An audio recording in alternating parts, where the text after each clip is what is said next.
Dear Mooji, a few months ago, I had a peak experience of being one soul with the rest of the universe. This experience I found very frightening, and I've since tried to block it out.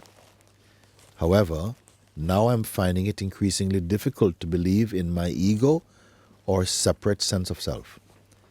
I understand my body is still here, and I feel the love from witnessing, but I really don't feel like I am here. It seems that my voice is echoey, coming from nowhere, and all just like a dream. I am very close. I don't know if it means closed. I'm very close, he says.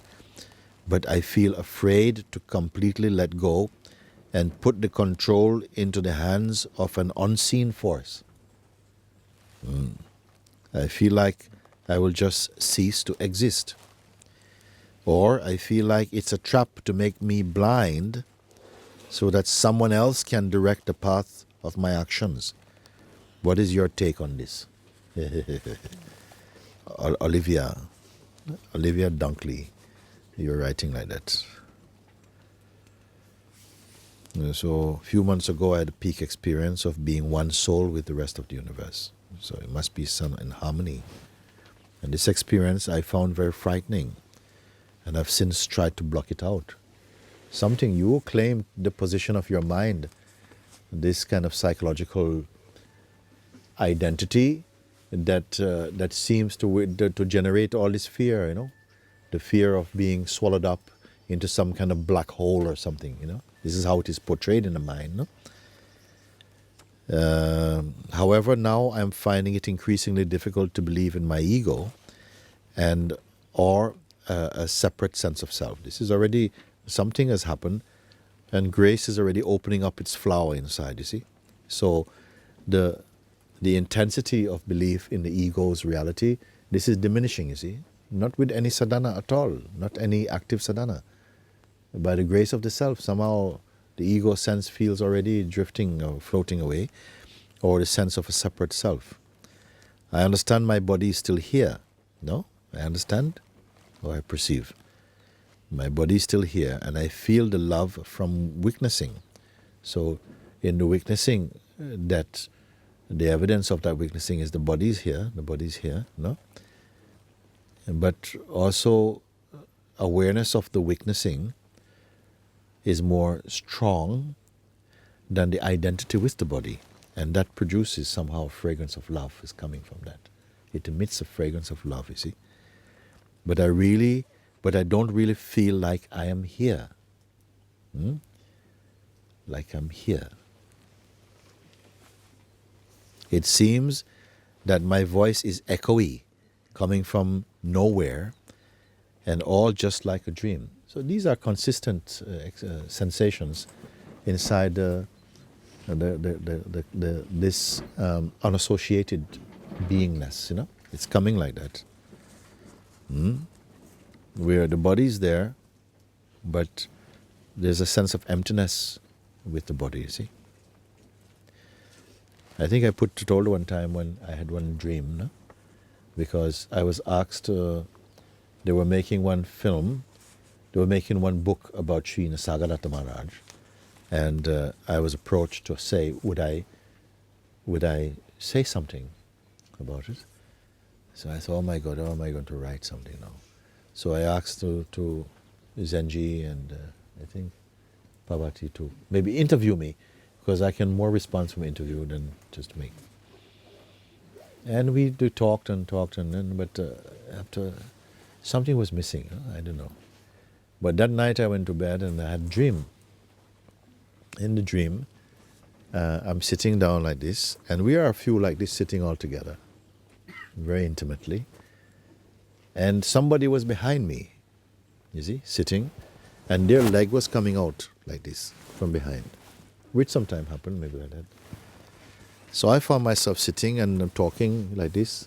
I don't know if I was talking or we were just sitting together, but they grabbed the foot, The foot is here. And then I'm massaging the foot, that's happened. And we're talking like this and massaging the foot. And then at some point I looked at this foot and I said, but wait, this foot feels like there's nobody in it. It's not cold, it's warm, it's there, no? But this foot feels, what an idea, no? It feels like there's nobody in this. So I turn around to look, whose foot is this? Where is it attached to up there? And behind me, it was Srina Sagadatta Maharaj. And he had this funny look, like this massage.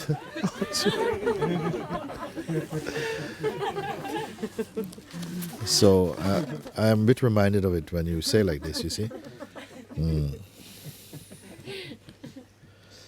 I'm very close, but I feel afraid to completely let go and to put the control in the hands of an unseen force, you see. All forces are unseen. You see, the source of them, where they're emanating, they're just like the wind, you see. You say you feel the wind, but you don't know where it's coming from, where it's going. You know, you cannot even see it; only its effect you see.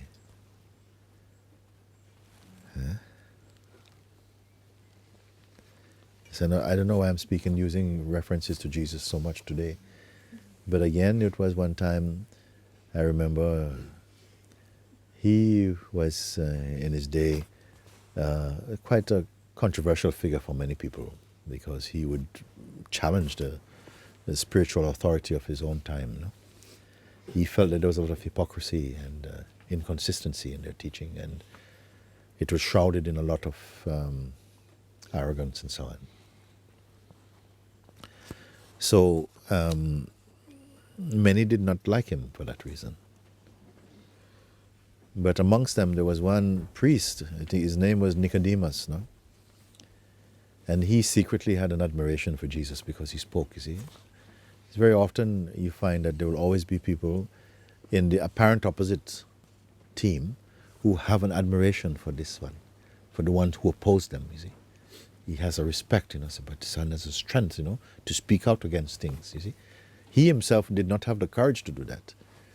So he asked for a one-to-one with Jesus, you know. But he asked, can we meet in the night? You see, this kind of coward, you see.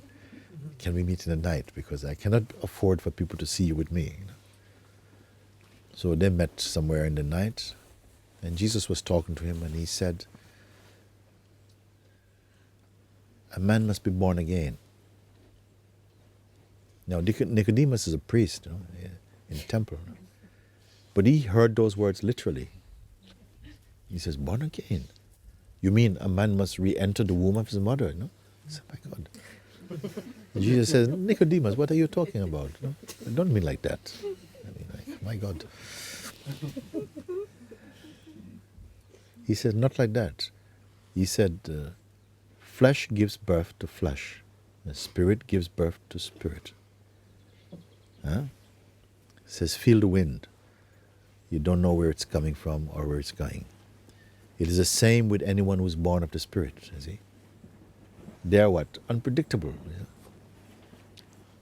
Unpredictable mean that not that they move very intuitively. Intuition and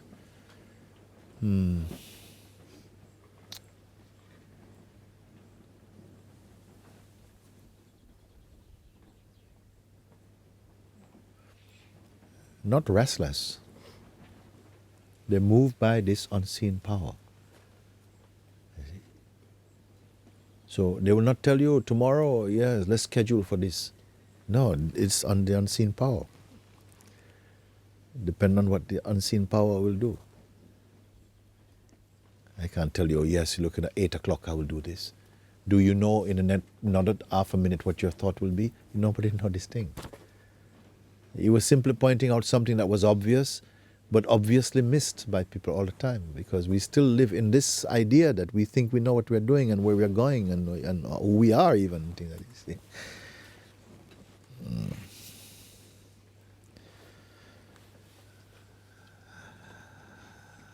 I feel afraid to completely let go and to put control into the hands of an unseen force.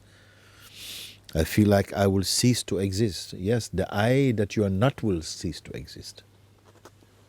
The I that you are can never not exist. But you have to find this out and not merely accept it as a philosophical or theological truth. It has to be born. It has to get baptized in your heart. It has to blossom and bloom in your heart, become your own experience. He says, or I feel like it is a trap to make me blind so that someone else can direct the path of my action. Well, then you're using your mind too much now. A little bit too much mind there.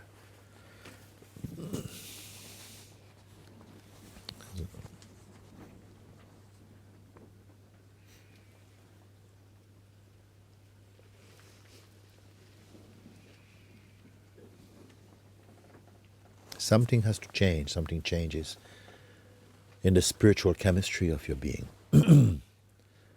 Your mind is not functioning in the same way. It recognizes another authority now, you see. Some energy is still in it from the past, but a greater power is present also that can witness more. And this capacity to observe without identifying is coming more and more into the play. And you cannot avoid it, you cannot be unaware of it, because it's awareness itself. And so you are acutely recognizing, and there's a tremendous joy present, you see, when we witness without this reflex of identifying with something. So observing is the birth of real understanding and real discernment, that you see that the ephemeralness of the world. Then it starts to creep in little by little bit. My thoughts are not stable, emotions are not stable. You see, the senses are not stable. You see, and that which interpret the senses also not stable. You see, something witnesses all of these. You see, and it's like the inquiry is developing and maturing inside by itself. It's coming more and more like that. You see, not that you have to go out and fetch anything. You see, you put a seed in the ground and water it, and as soon as it pushes the first sign of a root, it's already acting on its own. Some power is moving in it. The plant is not doing anything. You see, it germinates. You see, and it's already moving like it wants to touch the sun. It wants to reach the sun.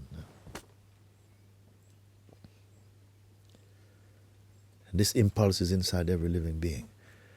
As soon as somehow you're touched, somehow internally, something is wants to reach the sun, it is inside.